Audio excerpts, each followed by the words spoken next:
آج سورہ نور اور سورہ مومنون یعنی پہلے سورہ مومنون اور پھر سورہ نور کی مکمل تلاوت آپ نے سماعت کی ہے، پھر اخیر میں سورۃ الفرقان کا کچھ حصہ۔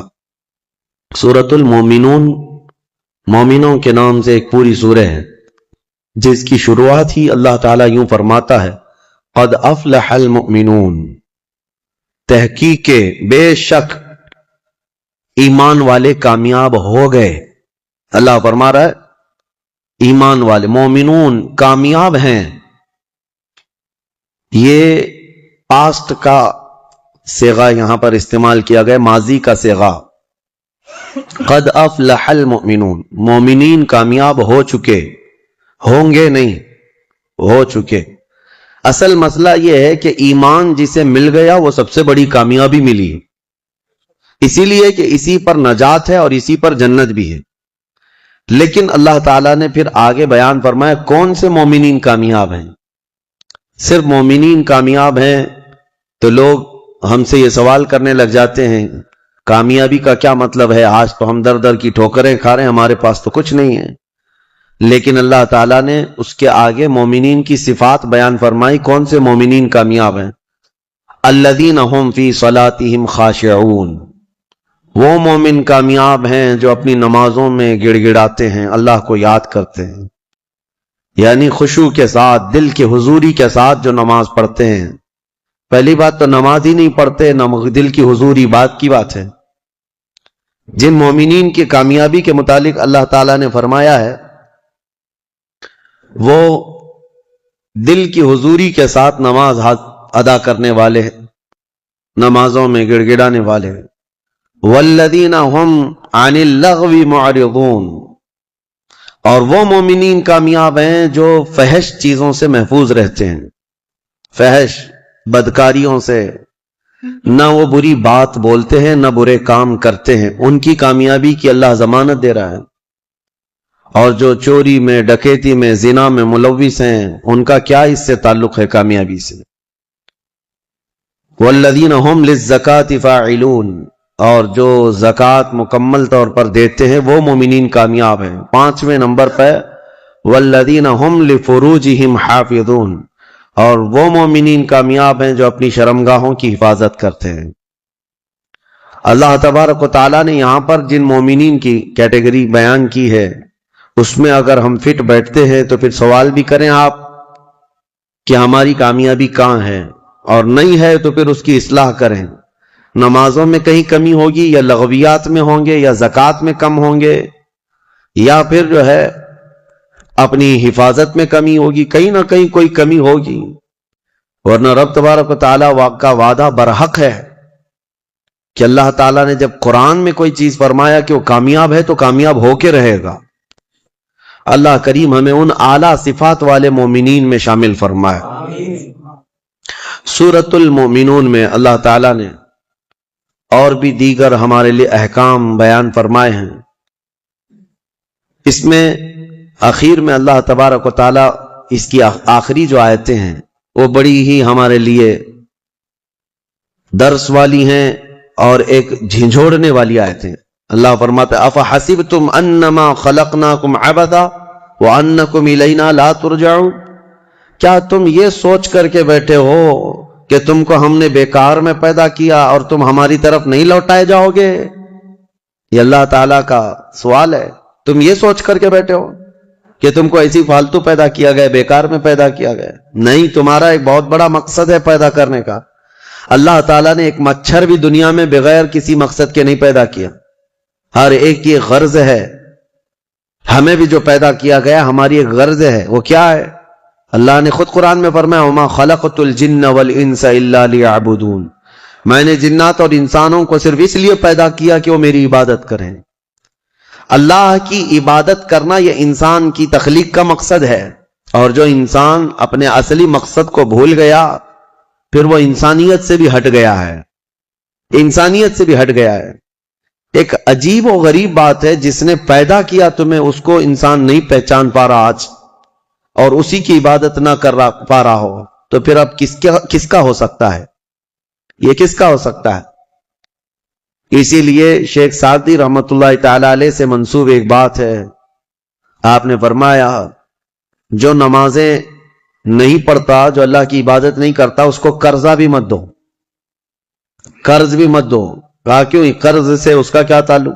کہا جو اللہ کا قرض نہیں ادا کر رہا وہ تمہارا کیا ادا کرے گا؟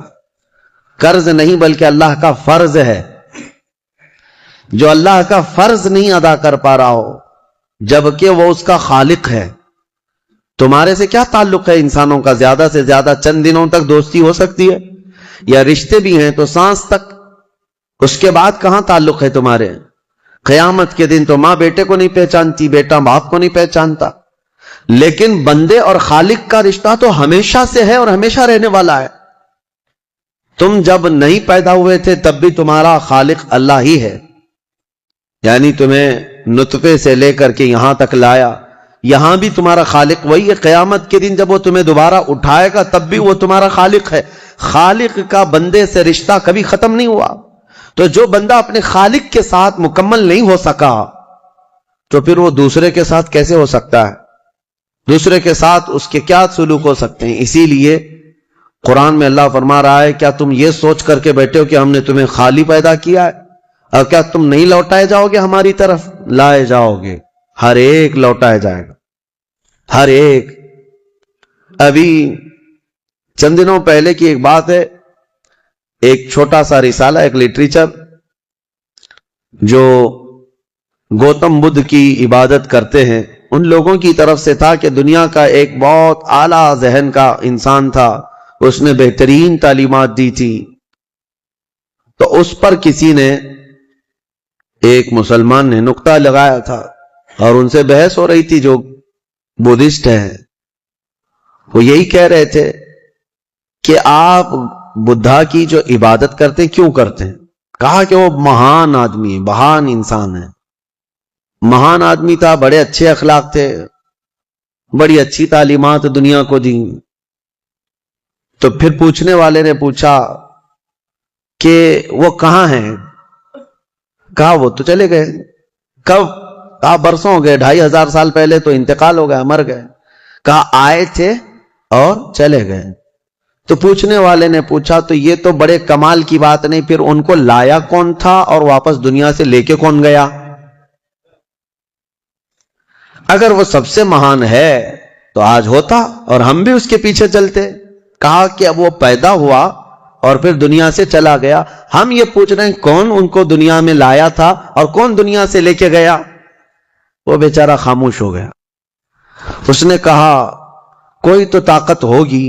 کہا وہی طاقت ہر ایک کو موت کے بعد لوٹائے گی۔ دنیا کا چاہے سب سے بڑی طاقت کا انسان بھی کیوں نہ ہو، اسے موت ہے اور وہ اللہ کی بارگاہ میں لوٹایا جائے گا۔ اسی کو اللہ تعالیٰ فرماتا ہے تم کیا سوچ کر کے بیٹھے ہو کہ تم ہماری طرف نہیں لوٹائے جاؤ گے؟ تم سب کو اللہ کی طرف لوٹ کر کے جانا ہے۔ اس دن کو یاد رکھو، اس دن کو یاد رکھو جب یہ ساری چیزیں دھری کی دھری رہ جائیں گی اور تم آخری سفر پر نکل چکے ہوں گے، اور عجیب و غریب حالت میں ہم جاتے ہیں۔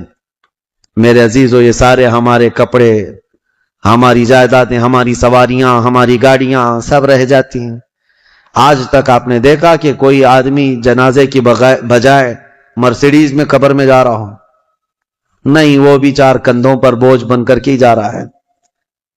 بڑی اعلیٰ قسم کی سواریاں وہ وہیں رہ جاتی ہیں، بڑے عمدہ لباس یہیں رہ جاتے ہیں۔ آخری سفر کا ایک مخصوص لباس ہے، ایک مخصوص انداز ہے اور ایک مخصوص طریقے سے لے جا کر کے قبر کے حوالے کر کے آ جاتے ہیں۔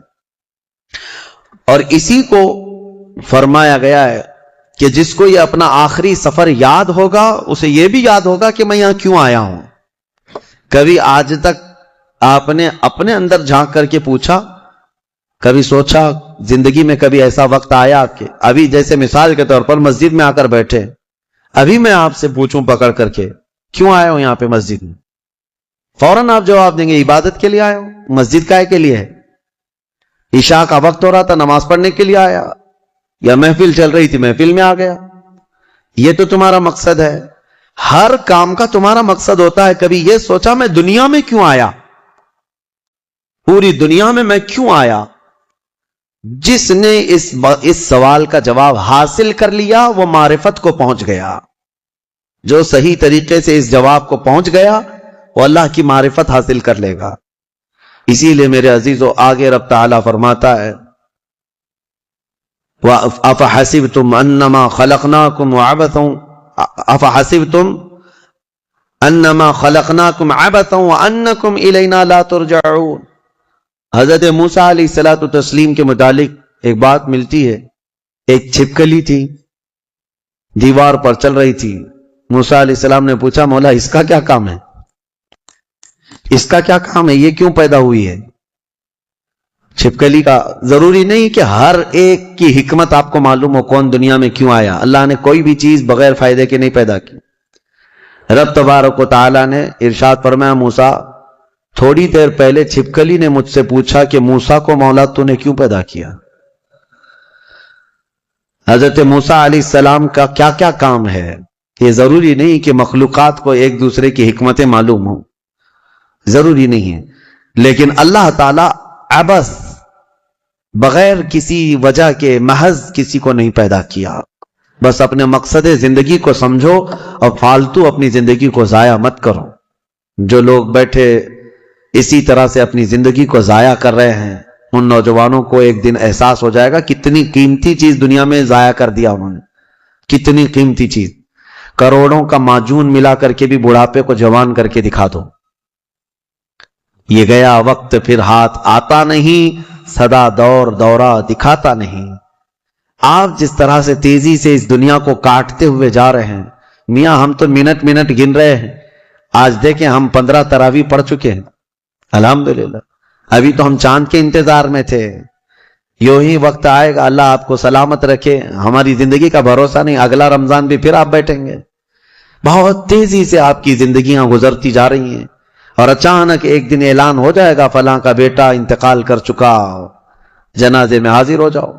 یہی زندگی ہے. اسی لیے عبث اپنی زندگی کو ضائع نہ کریں. جو زندگی کے لمحات ہیں ان میں کچھ نہ کچھ انویسٹ کر دو تاکہ قیامت کے دن شرمندہ ہونا نہ پڑے, ذلیل ہونا نہ پڑے, رسوا ہونا نہ پڑے. بہرحال دوسری سورہ ہم نے جو تلاوت کی ہے سورۃ النور. سورہ نور ہے, اس میں احکام بہت سارے آئے ہیں. اس کی شروعات جو ہے وہی بہت ایک سخت ترین گناہ اسلام میں اس کے مذمت میں آئی, زنا. اللہ نے قرآن میں جگہ جگہ فرمایا وَلَا تَقْرَبُوا الزِّنَا إِنَّهُ كَانَ فَاحِشَةً وَسَاءَ سَبِيلًا. زنا کے قریب بھی مت جانا. اللہ فرماتا بے شک وہ سب سے بری چیز ہے اور سب سے برا راستہ ہے.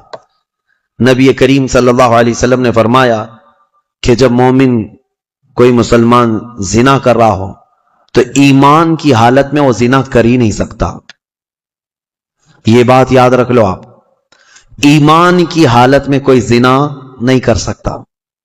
فرمایا گیا جب زنا کر رہا ہو تو اس کا ایمان اٹھا لیا جاتا ہے.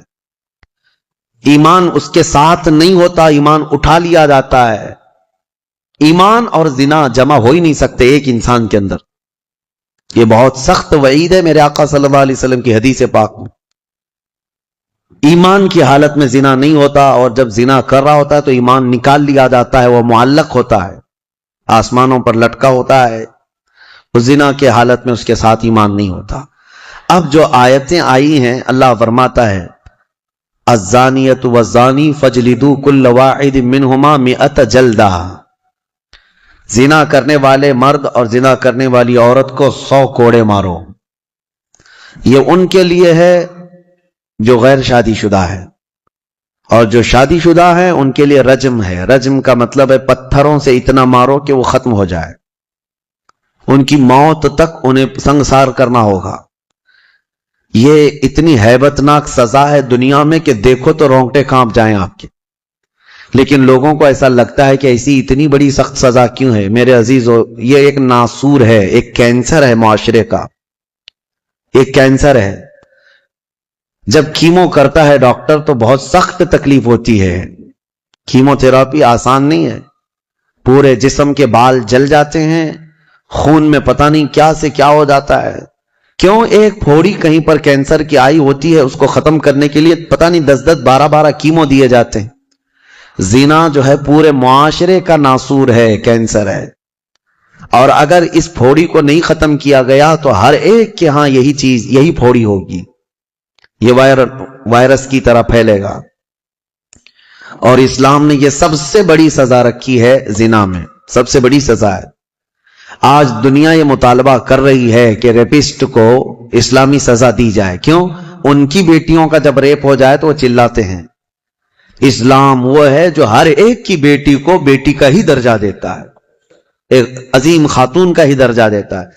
زنا چاہے بالجبر ہو بالرضا ہو، دونوں زنا ہے، یعنی زور زبردستی کیا ہوا زنا ہی ہے، خوشی سے کیا ہوا اور بڑا گناہ ہے، اور بڑا گناہ ہے، اس میں اور زیادہ ہلاکت ہے۔ اس کے متعلق حدیث پاک میں ہے زانی کے لیے 15 عذابات ہیں، 15 عذاب ہیں، 5 دنیا میں دیے جائیں گے، 5 قبر میں دیے جائیں گے، اور 5 قیامت کے دن دیے جائیں گے۔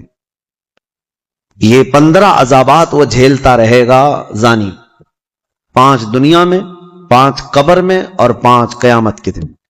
جو سب سے بڑا عذاب ہے اس کے لیے، میں نے جو سمجھا، یہ 15 کی میں اگر تفصیل بیان کروں تو بہت لمبا ٹائم جائے گا۔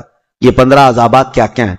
دنیا میں جیسے اس کے رزق کی برکت ختم ہوگی، اس کے چہرے کی رونق اٹھا لی جائے گی، اور جو 5 عذابات اس کے دنیا میں ہونے والے ہیں، اس طرح سے 15 عذابات میں جو سب سے بڑا عذاب میں نے جو سمجھا وہ یہ ہے کہ قیامت کے دن رب تعالیٰ اس کی طرف نظر بھی نہیں فرمائے گا۔ یہ سب سے بڑا عذاب نہیں ہے تو اور کیا ہے؟ اور نبی پاک صلی اللہ تعالیٰ علیہ وسلم کی بہت ساری حدیثیں ہیں کہ اللہ تعالیٰ اس کو نہ عرش کا سایہ عطا فرمائے گا اور نہ اس کی طرف نظر فرمائے گا، بلکہ یہ فرمایا کہ جنت 500 سال کی مسافت سے اس کی خوشبو آ رہی ہوگی، لیکن زانی وہ خوشبو بھی نہیں سونگھ سکے گا۔ بڑی سخت سزا ہے۔ اور میرے عزیزو، اس سورے میں اللہ تعالیٰ نے کئی مرتبہ یہ زانیوں کا ذکر فرمایا، الزانیۃ والزانی فجلدوا کل واحد منہما 100 جلدہ، 100 کوڑے مارو، ولا تأخذکم بہما رأفۃ فی دین اللہ، اور اللہ کے دین میں کوئی ہمدردی مت لینا، یہ بھی حکم ہے۔ کسی کے ساتھ نرمی مت کرنا، ایسے اگر کسی کے ساتھ ہو گیا ہے تو۔ ان کنتم تؤمنون باللہ والیوم الاخر، اللہ فرما رہا اگر تم اللہ اور آخرت پر ایمان رکھتے ہو تو ذرا برابر بھی نرمی نہ لینا اس پر۔ وہ اور دوسرا ایک اور سخت حکم یہ ہے، وَلْيَشْهَدْ عَذَابَهُمَا طَائِفَةٌ مِّنَ الْمُؤْمِنِينَ، زانی اور زانیہ کو چپکے سے کہیں سزا مت دے دینا، بلکہ اللہ فرما رہا ہے ان دونوں کے عذاب پر پورے مومنوں کو گواہ بناؤ، سب کے سامنے ان کی سزا ہو۔ آپ کو پتا ہے نبی پاک صلی اللہ تعالیٰ علیہ وسلم کے صحابہ میں حضرت ماعز اسلمی کا نام ملتا ہے، ایک صحابی تھے۔ یہ ایک دن روتے ہوئے بارگاہ رسالت میں آپ صلی اللہ علیہ وسلم میں آئے، کہا آقا مجھ سے گناہ ہو گیا ہے۔ حضور نے فرمایا کیا ہوا؟ کہا کہ میں بتا نہیں سکتا۔ حضور نے پھر پوچھا بتاؤ تو صحیح کیا ہوا؟ کہا بولتا ہوں تو منہ کو کلیجہ آ جاتا ہے، کلیجہ منہ کو آ جائے اس طرح کی چیز ہے میں نہیں کہہ سکتا۔ حضور نے فرمایا بتاؤ ماعز، تمہارے لیے ہم ذریعے حل تلاش کر کے بتا دیں؟ انہوں نے کہا یا رسول اللہ مجھ سے زنا ہو گیا ہے۔ اتنا کہنا تھا، نبی پاک صلی اللہ علیہ وسلم نے اپنا چہرہ پھیر لیا۔ صحابی ہیں حضور کے، خطا ہو گئی میرے آقا لیکن آیا ہوں آپ کے دربار میں۔ جب حضور نے اپنا چہرہ پھیر لیا اب بچا کیا تھا؟ اب وہ رونے گڑ گڑانے لگے، قدموں میں گر گئے، اتنا روتے رہے اتنا روتے رہے۔ اسی کو شاید امام اہل سنت فاضل بریلوی نے ترجمانی میں اشعار میں یوں کہا ہے، یا رسول اللہ تجھ سے جو منہ چھپاؤں تو کروں کس کے سامنے، کیا اور کسی سے توقع نظر کی ہے؟ بد ہیں تو آپ کے، بھلے ہیں تو آپ کے، ٹکڑوں پہ یہیں کے پلے ہیں، رخ کدھر کریں؟ نبی پاک صلی اللہ تعالی علیہ وسلم نے پھر ان کو اٹھایا اور پوچھا بتاؤ ہوش میں ہو، ہوش و حواس میں کہہ رہے ہو؟ حضور نے جب پوچھا کہا ہاں میں ہوش و حواس میں کہہ رہا ہوں۔ کہا تمہیں کوئی بیماری، کوئی غشی، کوئی نشہ تو نہیں؟ کہا نہیں میں ہوش و حواس میں کہہ رہا ہوں۔ 3 مرتبہ جب پوچھا تو انہوں نے اقرار کیا۔ صحابہ سے میرے آقا نے فرمایا دیکھو ماعز اقراری مجرم ہے، اسلام میں سزا ہے، یہ شادی شدہ ہے، لے جاؤ اس کو سنسار کر دو، سنسار کرو۔ خود میرے آقا صلی اللہ علیہ وسلم سزا میں تو نہیں گئے، صحابہ کے حوالے کر دیا۔ اب وہ مدینے میں ایک پہاڑی ہے جبل انم، وہاں پر لے جایا گیا اور پہاڑ کے اوپر سے ماعز اسلمی کو ڈھکیل دیا گیا۔ وہ لڑکتے ہوئے نیچے آئے، تھوڑا سا، بہت اونچی پہاڑی نہیں ہے، وہ چھوٹی پہاڑی ہے۔ پھر وہاں سے جتنے صحابہ تھے ان سب نے پتھر مارنا شروع کیا، اور سب اتنے پتھر برسائے گئے تھے کہ ماعز اسلمی کی روح نکل گئی، انتقال ہو گیا، زخمی حالت میں تھے۔ جب واپس آئے میرے آقا صلی اللہ علیہ وسلم غمگین تھے۔ اس وقت صحابہ سے پوچھ رہے تھے بتاؤ ماعز کے ساتھ کیا کیا تم نے؟ کہا حضور سب ان کو سنسار کر رہے تھے۔ ایک صحابی آگے بڑھ کر کہتے میرے ہاتھ میں اونٹ کی ہڈی تھی، وہ لے کر کے میں نے مارا تو ماعز کی کھوپڑی پر لگ گیا، خون کا فوارہ اچھل کر میرے بدن پہ آیا۔ میں نے یہ کہا یہ کس پاپی کا خون لگ گیا، یہ کس خطاکار کا خون لگ گیا؟ میں کپڑے جھاڑ کر کے باہر آ رہا، میرے آقا صلی اللہ تعالی علیہ وسلم کو بڑا غم ہوا، کھڑے ہو گئے، کہا یہ جملہ مت کہو، ماعز نے موت سے پہلے سچی توبہ کر لی۔ سزا تو دینی ہی تھی، اسلامی حکومت ہے تو سزا دی جائے گی، صرف توبہ کافی نہیں ہے۔ توبہ کر لی، لیکن اب اس کے لیے برا جملہ مت کہو۔ میرے آقا نے فرمایا اللہ تعالیٰ نے ماعز کی سچی توبہ کی وجہ سے جبرائیل کو بھیجا اور یہ فرمایا یا رسول اللہ آپ کے غلام نے ایسی توبہ کی ہے کہ اس کی توبہ کے عوض اللہ نے پورے مدینے والوں کی گناہ معاف فرمایا، سب کی توبہ کے برابر فرما دیا۔ میرے عزیزو سزا تو دی گئی۔ ایک اور صحابی آئے، وہ بھی آئی تھی بارگاہ رسالت محمد صلی اللہ علیہ وسلم میں، کہا کہ مجھ سے خطا ہو گئی ہے، حمل بھی تھا۔ حضور نے فرمایا جاؤ بچے کی ولادت کے بعد آؤ۔ بچہ پیدا ہو گیا، وہ بچے کو 1 دن 2 دن کا بچہ تھا، وہ لے کر کے حاضر ہو گئی، کہا مجھے پاک کر دیجئے، مجھے پاک کر دیجئے۔ ان صحابہ کو یہ ڈر تھا کہ قیامت کی سزا بہت سخت ہے، دنیا ہی میں لے لو بہتر ہے، بہت عظیم ہے سزا۔ جو قیامت کے متعلق فرمایا گیا وہاں تو ہلکی سزا یہ ہے زنا پر کہ فرشتے لوہے کی سلاخ جو ہوتے ہیں وہ گرما کر کے ان کی شرمگاہوں پر مار رہے ہوں گے، اور ان کی شرمگاہوں سے جو پیپ نکل رہا ہوگا محشر کے دن، فرمایا کہ ان کی بدبو سے پورے محشر والے کانپ رہے ہوں۔ زانیوں کی جو ہلکی سزا ہے، پھر جہنم کی سزا کا تو کیا شمار ہی نہیں۔ لیکن یہ صحابیہ آئیں، کہا کہ حضور نے فرمایا بچہ ہونے کے بعد اور بچہ لے کر کے پھر آئی۔ حضور نے فرمایا ابھی تو پیدا ہوا بچہ، اس کا حق ہے، اس کو جاؤ دودھ پلا کے آؤ۔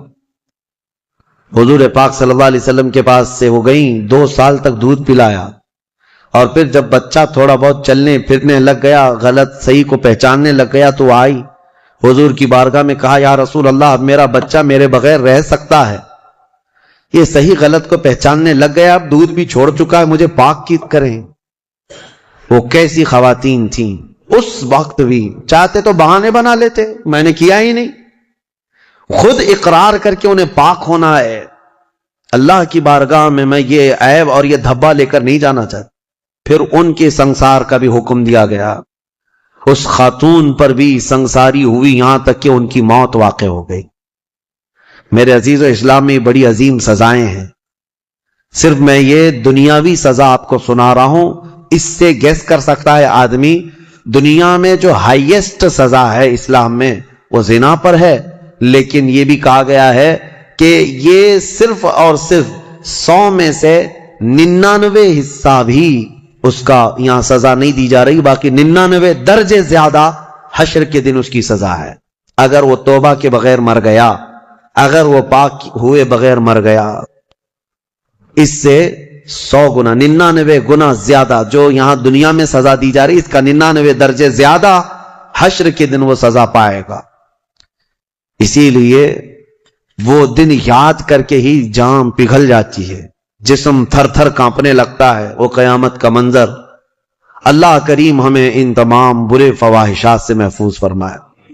اس سورہ میں اللہ تعالیٰ نے فرمایا یا ایھا الذین آمنوا لا تدخلوا بیوتا غیر بیوتکم حتی تستأنسوا وتسلموا علی اہلہا، اے ایمان والو دوسروں کے گھروں میں ڈائریکٹ ایسے داخل مت ہو جاؤ جب تک کہ تم سلام نہ کر لو، یہ تمہارے لیے بہتر ہے۔ گھر میں جانے کے آداب میرا مولا سکھا رہا ہے. ڈائریکٹ گھس نہ جانا کسی کے گھر میں, سلام کرو پہلے, اور آگے پوچھ رہے ہیں, آگے کی باتیں بتاتا ہوں. دروازے پر کھڑے ہو کر کے دستک دو, 3 مرتبہ دستک دینا ہے. اگر 3 بار میں بھی جواب نہیں آیا تو فرمایا گیا واپس پلٹ جاؤ, اس کے پیچھے نہ لگ جاؤ. وَإِن قِيلَ لَكُمُ ارْجِعُوا فَارْجِعُوا, اگر کہہ دیا جائے کہ لوٹ جاؤ تو لوٹ جاؤ. اور لوٹ جانے کے لیے کچھ جگہ پر کہا جاتا ہے اور کچھ جگہ اشارے مل جاتے ہیں. جواب نہیں آ رہا ہے گھر کے اندر سے تو وہاں سے نکل جانا چاہیے. آگے آیت میں ہے لَيْسَ عَلَيْكُمْ جُنَاحٌ أَن تَدْخُلُوا بُيُوتًا غَيْرَ مَسْكُونَةٍ فِيهَا وَمَتَاعٌ لَكُمْ. ہاں, ایسا کوئی گھر ہے جس میں کوئی رہتا ہی نہیں ہے تو اس گھر میں ایسی بغیر کسی کو سلام کیے ایسی داخل ہو گئے تو اللہ فرما رہا ہے کوئی گناہ نہیں.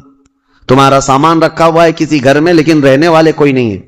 یہاں پر یہ احکام متفرع ہوتے ہیں. تمہارا ہی گھر ہے, تم نے کسی کو کرائے سے دے رکھا ہے, تب بھی تمہیں اس گھر میں جانے کی اجازت نہیں جب تک کہ کرایہ دار رہ رہے ہیں. باہر سے سلام کرو, اور سلام کرنے کے اہل نہیں ہیں تو دستک دو.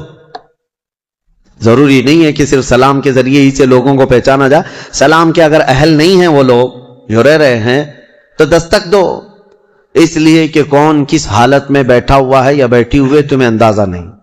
یہاں تک کہ حکم یہ ہے کہ دروازے پر دستک دے کر کے دروازے کے بالکل سامنے کھڑا ہونا بھی یہ درست نہیں, بلکہ فرمایا گیا دائیں جانب ہو جاؤ یا بائیں جانب ہو جاؤ, اس لیے کہ اگر کوئی خاتون دروازہ کھولے تو تمہارا آمنا سامنا نہ ہو جائے. یہ اسلام ہے. اور آگے اس کے فوراً آیت آتی ہے اے محبوب آپ فرما دیں مومنین سے یغضوا من ابصارہم ویحفظوا فروجہم, اپنی آنکھیں نیچی رکھیں, اپنی شرمگاہوں کی حفاظت کریں. زنا کی ابتدا آنکھوں سے شروع ہوتی ہے, آنکھوں سے ہوتی ہے, اور اللہ تعالیٰ نے وہیں پر بند باندھ دیا. نہ تمہاری آنکھیں بہکیں نہ تمہارے باقی کے اعضاء بہکیں, تم اپنی آنکھوں کی حفاظت کرو. نہ دیکھا ہوتا تو جسم کے اندر جذبات نہیں آتے, جسم کے اندر یہ خواہشات نہیں آتے, یہ فواہشات نہیں آتے. اسی لیے فرمایا گیا النظرۃ سہم من سہام الشیطان, نظر جو ہے شیطان کے تیروں میں سے ایک تیر ہے, چاہے عورت تمہیں دیکھ رہی ہو یا تم عورت کو دیکھ رہے ہو. یہ نظر جو ہے شیطان کا تیر ہے. عورتوں کو ہم پردے کیا حکم کیوں کہتے ہیں؟ اس لیے کہ بہتوں کی نظروں میں زہر ہوتا ہے, اور جیسے ہی وہ نظر ڈالتے ہیں ان کے جسم پر آ کر کے وہ نظر تیر لگتا ہے, عورت کے اندر وہ بری نظر کے اثرات پیدا ہو کر کے بری خواہشات پیدا ہو جاتے ہیں. اسی لیے عورتوں کو کہا گیا کہ وہ اپنی حفاظت کریں, پردے میں رہیں. مرد حضرات کے لیے بھی حکم ہے کہ وہ اپنی آنکھیں نیچی رکھیں. تم نے اگر آنکھوں کو آوارہ چھوڑ دیا تو یہ آنکھیں تمہیں زنا تک لے جائیں گی. یہاں نظروں کی حفاظت بہت ضروری ہے, بہت ضروری ہے میرے عزیزو. یہاں تک کہ حدیث پاک میں ہے اگر کسی نے کسی کے گھر میں نظر ڈالی اور گھر والے کو یہ برا لگا تو گھر والے کو اجازت ہے کہ وہ پتھر اٹھائے اور اس کی آنکھ پھوڑ دے, اللہ اس سے مواخذہ نہیں فرمائے گا. کتنی بڑی بات ہے, کتنی بڑی بات ہے. اگر گھر والے نے آنکھ پھوڑ دیا تو اللہ اس کا مواخذہ نہیں فرمائے گا. کیوں؟ گھروں کی عزت کے لیے اللہ تعالیٰ نے اتنے سخت طریقے سے قوانین بنائے. اسلام جو ہے سوسائٹی چاہتا ہے, یہ نہیں ہے کہ یہ یورپ امریکہ کی طرح عیاشی, کوئی کسی کے ساتھ کوئی کسی کے ساتھ, کون کس کا بچہ ہے کون کس کا باپ ہے پتہ ہی نہیں. اسلام میں نسب اور نسل کا بہت زیادہ اہتمام ہے, بہت زیادہ اہتمام ہے. جن 5 چیزوں کی حفاظت فرض ہے ہر مسلمان پر, اس میں نسب کی حفاظت بھی فرض ہے. سب سے پہلی چیز جو مسلمان پر فرض ہے وہ جان کی حفاظت ہے. اور ان 5 چیزوں کو پھر کبھی میں عرض کروں گا, 5 چیزوں کی حفاظت ہر مسلمان پر فرض ہے. اس میں جان کی حفاظت, اپنی عزت کی حفاظت اور اپنے نسب کی حفاظت فرض ہے. اپنے نسب کی حفاظت یہ نہیں ہے, یہی تو معاملات ہیں. کسی عورت کو آپ نے طلاق دے دیا, تمہاری عورت تو نہیں ہے, عدت کے کیا معاملات ہیں؟ یہ عدت کیوں رکھی گئی؟ ارے ادھر طلاق دی, دوسرے دن وہ کسی اور سے نکاح کر لیتی. نہیں نا, عورت کے 3 حیض آنے تک انتظار کرو, دوسرے آدمی کو نکاح کرنا ہے. کیوں؟ اس لیے کہ پہلے آدمی کا اگر ذرا برابر بھی نطفہ باقی رہ گیا طلاق کے وقت, تو پھر اس عورت سے دوسرا مرد نکاح کر لیا تو پھر 2 مردوں کا نطفہ ایک عورت کے اندر جائے گا تو نسب میں خلط ملط ہو جائے گا, کس کا بچہ ہے پتہ نہیں چلے گا. عورت کو پورا پاک ہو جانے دو، کلین ہو جانے دو، تاکہ دوسرا کوئی نکاح کر رہا ہے تو یہ ثابت ہو جائے کہ یہ اس کے بعد اگر بچہ ہوگا تو اسی مرد کا ہوگا۔ سائنس بھی اس بات کو تسلیم کرتی ہے کہ اگر پہلے مرد کا کوئی نطفہ یا کوئی ذرہ بھی باقی رہ گیا ہے تو عورت کو اگر 3 حیض کنٹینیو آ گئے ہیں تو سمجھ لو کہ اس کے اندر کوئی نطفہ باقی نہیں رہا، صاف ہو چکی عورت۔ اور اگر نطفہ ہوتا تو حیض نہیں آتے، حمل قرار پاتا، حمل ٹھہر جاتا، حیض نہیں آتا حمل کے دنوں میں۔ یہ اسلام ہے جو نسب کی حفاظت کر رہا ہے، اسی لیے نظروں کی حفاظت کرو اور اپنی شرمگاہوں کی حفاظت کرو۔ اس بے راہ روی کے دور میں، اس فتنے کے دور میں مسلمانوں، گھڑی گھڑی میں آپ کو یہ تنبیہ کر رہا ہوں کہ شیطان کا سب سے بڑا حربہ یہی ہے کہ وہ مسلمان کو زنا کے راستے پر ڈال دیتا ہے، اور اس لیے کہ سب سے آسان دوزخ کا راستہ یہی ہے۔ ہر مرد اور ہر عورت کے اندر خواہشات ہیں، ہر مرد ہر عورت کے اندر نفس ہے، اور وہ اس کام میں آسانی سے آ جاتا ہے۔ میں سمجھتا ہوں پوری دنیا میں الحمدللہ سب سے زیادہ زنا پر کنٹرول اگر کوئی کرتا ہے تو میرے مصطفیٰ کا غلام ہی ہو سکتا ہے مسلمانوں کے اندر، الحمدللہ۔ ہاں، جو بے راہ رو ہو چکے ہیں، جو بھٹک چکے ہیں راستہ، اور جن کو اپنے نبی پاک سے کوئی واسطہ ہی نہیں، میرا ان سے کوئی کلام بھی نہیں، میرا ان سے کوئی خطاب بھی نہیں، میں سمجھتا ہوں دنیا میں، ارے وہ کرسچین جو میری کی قسم کھاتے ہیں اور پتہ نہیں کرسمس میں کتنی میریوں کی عزت لوٹ لیتے ہیں۔ ہاں، پاکیزہ مریم کی قسم کھاتے ہیں نا، ہاں وہ جو ہے میری حضرت بی بی مریم کو کہتے ہیں جو سب سے پاکیزہ عورت ہے۔ اگر سب سے پاکیزہ خاتون پر ان کا ایمان ہے تو پھر یہ کرسمس میں ہوتا کیا ہے؟ پتہ نہیں کتنی عورتیں اس دن زنا کی شکار ہو جاتی ہیں۔ تو یہ میری کی قسم اٹھانے والے ہی میریوں کو لوٹ لیتے ہیں۔ اسلام یہ نہیں ہے۔ اسلام میں نہ مسلمان خاتون کو نہ ہی غیر مسلم خاتون کو تمہیں نظر بھر کر کے دیکھنے کی اجازت ہے۔ ہاں، اگر کوئی بھٹک گیا ہے تو اسلامی حکم پر نہیں چل رہا ہے، لیکن اگر اسلام پر چل رہا ہے تو میں دعوے کے ساتھ کہہ سکتا ہوں، دعوے کے ساتھ، پوری دنیا میں اس مرض پر سب سے بہترین کنٹرولنگ کا راستہ کسی کا ہے تو وہ محمد رسول اللہ کا ہے، میرے آقا صلی اللہ علیہ وسلم۔ میرے عزیزو، اس سے بچنے کے لیے ہی تو میرے آقا نے فرمایا کہ شادی کر لو، نکاح کر لو، نکاح کو آسان بناؤ تاکہ زنا کرنا مشکل ہو جائے۔ اور میں نے اس سے قبل بھی کہا تھا کہ جوان ہو جائے کوئی لڑکی تو اسے جلد سے جلد نکاح کر کے دے دو، اور اگر کوئی جوان لڑکا ہے خواہش ہے نکاح کی تو اس کے لیے زیادہ دیر انتظار نہ کرو۔ اگر گناہ میں پڑنے کا اندیشہ ہے، نکاح کیا ہے؟ سنت ہے نا میرے مصطفیٰ کی، النکاح من سنتی، حدیث پر سنتے ہوں گے آپ خطبہ نکاح میں بھی، حضور نے فرمایا نکاح میری سنت ہے، یہی سنا نا آپ نے۔ لیکن شریعت کا حکم یہ ہے کہ وہ مرد جس کو گناہوں میں پڑنے کا اندیشہ ہے اس کے لیے نکاح سنت نہیں، نکاح فرض ہے۔ اب جتنی تاخیر کرے گا اتنا اس پر گناہ بڑھتا جائے گا، اس لیے فضول اور بے حیائی کے کاموں میں پڑنے سے تو بہتر ہے کہ حلال راستے پر چلا جائے۔ اللہ کریم ہم سب کو کہنے سننے سے زیادہ عمل کی توفیق عطا فرمائے۔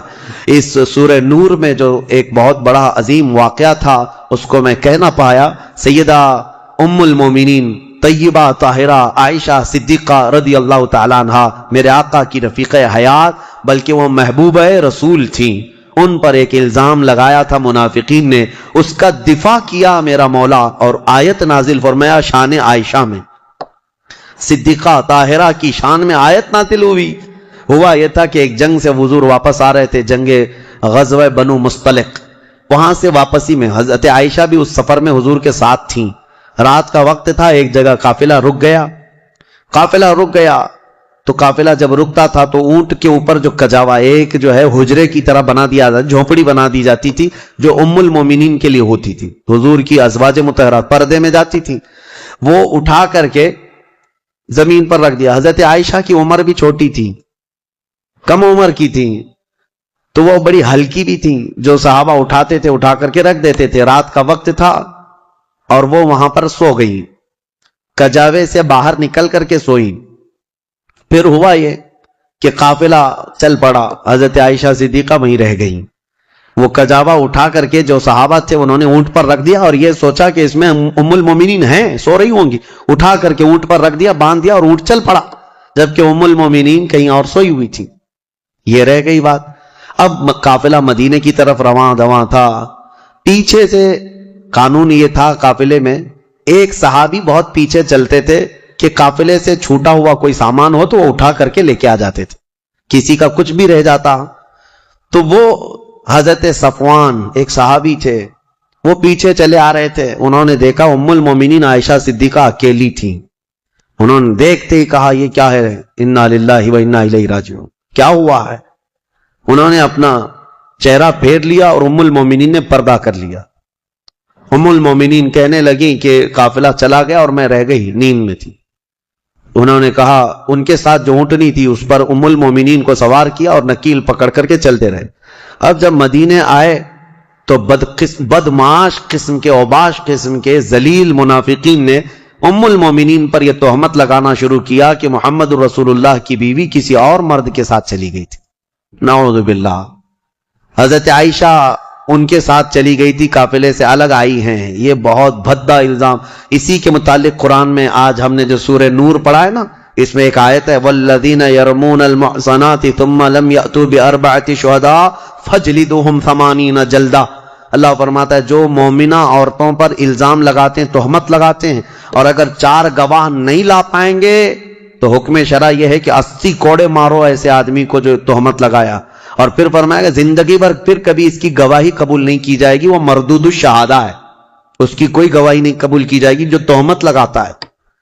اب سنو، جب عائشہ صدیقہ رضی اللہ تعالیٰ عنہ مدینے آ گئیں تو یہ باتیں پھیلنے لگ گئیں اور بہت پھیل گئیں۔ نبی پاک صلی اللہ علیہ وسلم کو بتایا گیا کہ ایسی ایسی باتیں آپ کی زوجہ کے متعلق ہیں۔ حضور پاک صلی اللہ علیہ وسلم حضرت عائشہ کے پاس آئے، پوچھے عائشہ یہ کیا میں سن رہا ہوں؟ حضرت عائشہ صدیقہ رضی اللہ تعالیٰ عنہ رونے لگ گئیں، بڑا پیار کرتے تھے میرے آقا ان سے اور وہ بھی بہت محبت کرتی تھی۔ حضور پاک صلی اللہ علیہ وسلم نے پھر ہوا یہ کہ حضرت عائشہ سے بات کرنا بھی چھوڑ دیا حضور نے، کہ میں اس وقت تک انتظار کروں گا جب اللہ تعالیٰ کا حکم آ جائے۔ اب یہ ام المومنین کے لیے کتنا ڈیفیکلٹ اور کتنا سخت مرحلہ ہوگا کہ کائنات کے آقا و مولا جن کی وہ زوجہ ہیں وہ بات نہیں کر رہے اور گھر پہ نہیں آ رہی، تو حضرت عائشہ اپنے مائکے چلی گئیں حضرت ابوبکر صدیق کے گھر، تو حضرت ابوبکر صدیق بھی بات نہیں کر رہے، پتہ نہیں کیا ہوا، لیکن معاملہ کچھ بھی نہیں تھا۔ آج کے منافقین بھی اس واقعے کو اٹھاتے ہیں اور کیا کہتے ہیں رسول اللہ کو علم غیب نہیں تھا، اگر غیب کا علم ہوتا تو اتنے دن تک حضور اپنی بیوی کے متعلق تھوڑی نہ خاموش رہتے۔ اس وقت کے منافق تہمت عائشہ صدیقہ پہ لگا رہے تھے، آج کے منافق جو ہے حضور پاک پر یہ تہمت لگاتے ہیں علم غیب نہیں تھا۔ سنو، میں دونوں مسئلے حل کرتا ہوں، اس کا حل بتاتا ہوں۔ یہ صحابہ کا بڑا امتحان تھا، 1 مہینے تک یہ معاملہ چلتا رہا مدینے میں۔ حضرت عمر فاروق رضی اللہ تعالیٰ عنہ کو حضور نے بلائے، ایک باری باری ہر ایک سے پوچھنے لگے۔ حضرت عمر سے پوچھا تمہارا کیا خیال ہے عائشہ کے بارے میں، یہ جو تہمت لگائی گئی ہے، یہ جو افواہ ہے؟ حضرت عمر نے کیا ایمان کا جواب دیا، کہتے ہیں یا رسول اللہ صلی اللہ علیہ وسلم، رب ذوالجلال آپ کے جسم پر مکھی بیٹھنے نہیں دیتا، اگر عائشہ ناپاک ہوتی تو آپ کے گھر کے لیے کیسے قبول کرتا؟ نکاح تو اللہ نے فرمایا آپ کا، اور کوئی ناپاک عورت آپ کی اہل میں آ کیسے سکتی ہے، وہ اہل بیت ہے۔ یہ حضرت عمر کا جواب تھا۔ سیدنا عثمان ابن عفان نے بھی ایسا ہی عشق کا جواب دیا، کہا کہ جس کا سایہ زمین پر نہیں پڑتا اس کی بیوی بدکار کیسے ہو سکتی؟ اللہ تبارک و تعالیٰ نے محفوظ رکھا۔ اب جو خواتین صحابیات تھیں ان کو بھی حضور بلانے لگے، پوچھنے لگے عائشہ کے بارے میں کیا خیال۔ یہ در حقیقت ہے کہ امتحان چل رہا تھا۔ وہاں جو منافق تھے وہ تو کہنے لگے، جب منافق کون تھے؟ بظاہر وہ مسلمان ہی تھے، حضور کے پیچھے نماز پڑھتے تھے، بڑی بڑی باتیں کرتے تھے، لیکن اندر کیا تھا وہ کیا ہے؟ جب حضور ان سے پوچھتے آپ کا کیا خیال ہے، آپ کا کیا خیال، کہتے کیا بتائیں، لوگ تو ایسا کہہ رہے ہیں، پتہ نہیں، ہو سکتا ہے بہک گئی ہوں گی، کچھ ہو گیا ہوگا۔ یہ منافقین کے جوابات تھے، یہ منافقین کے جوابات۔ ایسے بہت سارے لوگ ہیں، ہم کو تو نہیں معلوم لوگ، لیکن لوگ کہہ رہے ہیں ایسا ہوگا۔ یہ جلانے والا جواب ہوتا ہے، آج بھی ہوتے ہیں اس طرح کے جوابات، ان کو کانفیڈنس کے ساتھ کہنا نہیں ہوتا ہے۔ اب جو خواتین تھیں ان سے پوچھا گیا تو وہ تو کہنے لگی یا رسول اللہ صلی اللہ علیہ وسلم، عائشہ اتنی چھوٹی ہے کہ وہ آٹا گوندتے گوندتے سو جاتی ہے، روٹی کب پکتی ہے اسے پتہ نہیں ہوتی، تو یہ اونگ آ گئی ہوگی، سو گئی ہوگی، اور اس کا میلان کبھی کسی مرد کی طرف ہم نے نہیں دیکھا. کھیلنے والی خاتون ہے حضرت عائشہ. نبی پاک صلی اللہ تعالی علیہ وسلم نے یہ سب سے پوچھا. اس کے بعد مہینہ بھر گزرنے کو تھا, آیتیں نازل ہو گئی. سورہ نور میں اللہ تعالیٰ نے پوری برت ظاہر فرمائی. ارشاد فرمایا بے شک وہ لوگ جو الزام لگاتے ہیں بغیر کسی سبب کے وہ بڑے ظالم ہیں. ماں عائشہ صدیقہ کی برت میں جب آیت نازل ہوئی, حضور آئے حضرت عائشہ کے گھر. حضرت ابو بکر صدیق کو بتا دیا تھا کہ آیت عائشہ کی برات میں صفائی میں نازل ہو گئی ہے. تو پھر حضرت ابو بکر بھی دوڑے دوڑے عائشہ صدیقہ کو خبر دینے چلے گئے. اور جب حضرت عائشہ نے یہ خبر سن لی تو اس قدر اس دن خوشیوں سے پھولے نہ سما رہی تھی کہ نبی پاک صلی اللہ تعالی علیہ وسلم جب گئے گھر تو وہ ان کی محبت کا معاملہ تھا. حضور ان سے بات کر رہے تھے تو حضرت عائشہ حضور کے سامنے نہیں آ رہی تھی. کہا نہیں, میں پہلے آپ سے نہیں بات کروں گی, میں پہلے اس مولا کا سجدہ ادا کروں گی جس نے میری برت کا اظہار فرمایا. حضور پاک صلی اللہ تعالی علیہ وسلم نے یہ نہیں فرمایا, یہ محبت میں انہوں نے کیا تھا, یہ ان کے جذبات تھے. حضور پاک صلی اللہ علیہ وسلم مسکراتے اور فرماتے عائشہ میں تجھے پہچانتا ہوں جب تو خوشی میں ہوتی ہے اور جب تو غصے میں ہوتی ہے, دونوں چیزیں میں پہچان لیتا ہوں. حضرت عائشہ کا معاملہ تھا اسے. تو وہ پوچھتی ہیں آپ کو کیسے پتا چلتا ہے میں کب غصے میں ہوتی ہوں اور کب خوشی میں؟ تو حضور فرماتے ہیں جب تو خوشی میں ہوتی ہے تو قسم کھاتی ہے نا کسی بھی بات پر, تو کہتی ہیں وہ رب محمد, محمد کے رب کی قسم ایسا ہی تھا. اور جب غصے میں ہوتی ہے تو کہتی وہ رب ابراہیم, ابراہیم علیہ السلام کے رب کی قسم ایسا ہی تھا. حضور فرماتے ہیں میں اچھی طرح سے جانتا ہوں کب تمہارا موڈ کیسا ہے. بہرحال ماں عائشہ صدیقہ رضی اللہ تعالی عنہا کے یعنی طہارت پر اللہ تعالیٰ نے آیتیں نازل فرمائی. جو دوسرا مسئلہ ہے وہ میں عرض کیے دیتا ہوں. آج کے جو منافق ہیں یہ جو کہتے ہیں حضور کو اگر علم غیب تھا تو اپنی بیوی کی برات پہلے ہی کیوں نہیں بیان کر دی؟ اتنے دن تک مدینے میں کنفیوژن کے شکار سب لوگ بھی تھے, کیوں ایسا رہا؟ یہ کہتے ہیں حضور کو علم غیب نہیں تھا. ان ظالموں کو یہ پتہ نہیں جو رسول مکہ میں مدینے میں بیٹھ کر مکہ کے تمام لوگوں کے احوال کی خبر دے رہے ہوں. لیکن کچھ معاملات ہوتے ہیں, کچھ معاملات ہوتے ہیں. امتحانات یوں ہی نہیں لیے جاتے. اگر آپ کے پاس سوال پرچہ آ گیا ایگزام میں اور بنایا کس نے ہے؟ بنایا کس نے ہے؟ آپ کے ٹیچر نے.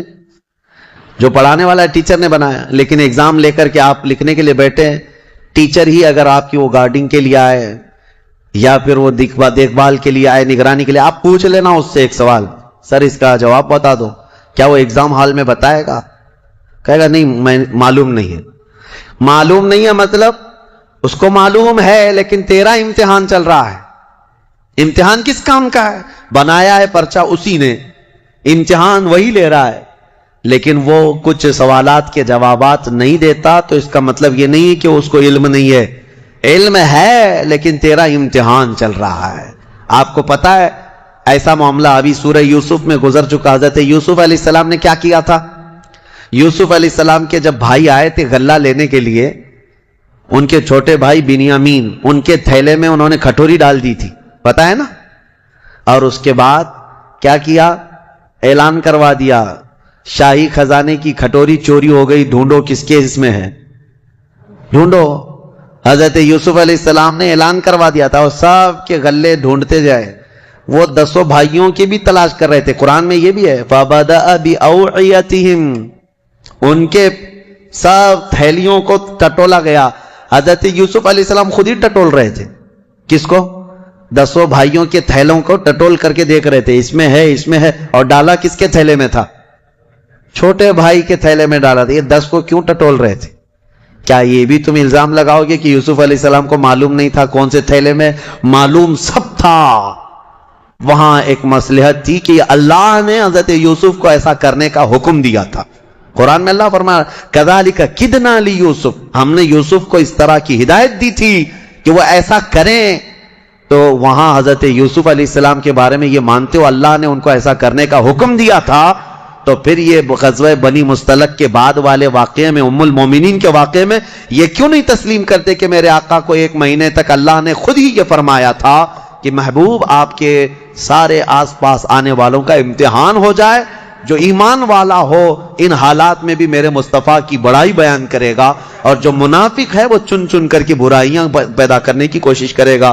بہرحال ایسے حالات میں ایمان پتہ چل جاتا ہے۔ اللہ ہمیں ہر مصیبت کے وقت میرے آقا کے قدموں میں گردن نچھاور کرنے کی توفیق عطا فرمائے۔ ہم جب زندہ رہیں، خوشیوں میں ہوں یا غموں میں ہوں، بس میرے مصطفیٰ کریم کے سچے غلاموں میں مولا ہمارا شمار فرمائے۔